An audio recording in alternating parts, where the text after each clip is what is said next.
बालकांड में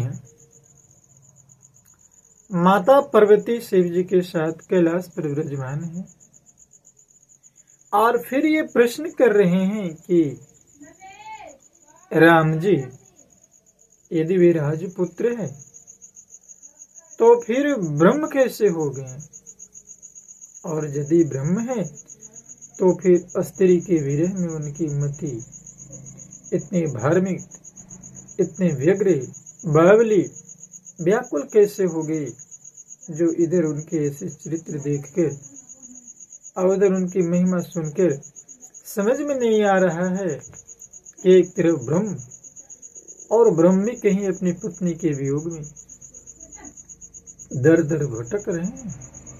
ये मामला क्या है? यदि इच्छा रहित व्यापक समर्थ ब्रह्म कोई और तो न है तो हे नाथ मुझे उसे समझा करके मुझे नादान समझकर मन में क्रोध न लाइएगा। देखिए माँ भवानी के जिस तरह मेरा मुंह दूर हो वह कीजिए। स्पष्ट माँ भवानी ने अपनी पति देव शिव जी को सौंप दिया। क्या? जौवनी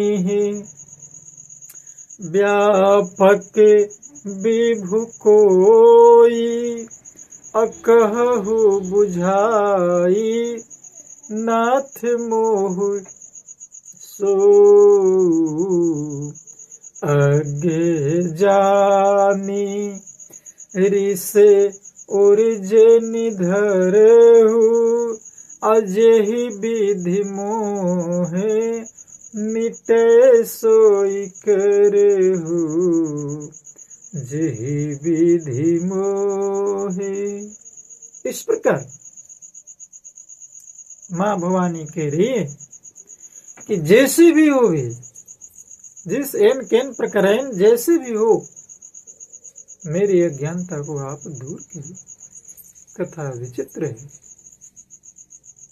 इस प्रकार हमें चाहिए कि वे श्रेष्ठ जनों से, गुरुजनों से, विद्वान जनों से, ऋषि से, मुनियों से, संतों से, महात्माओं से परमात्मा के विषय में, आत्मा के विषय में, अज्ञानता के विषय में जो चीज हम नहीं जान रहे हैं, नहीं समझ रहे हैं, मन में संदेह, मन में अज्ञानता को नहीं रखना चाहिए, उसे हो सके जानना चाहिए, संदेह को दूर करना चाहिए, मन को अखंड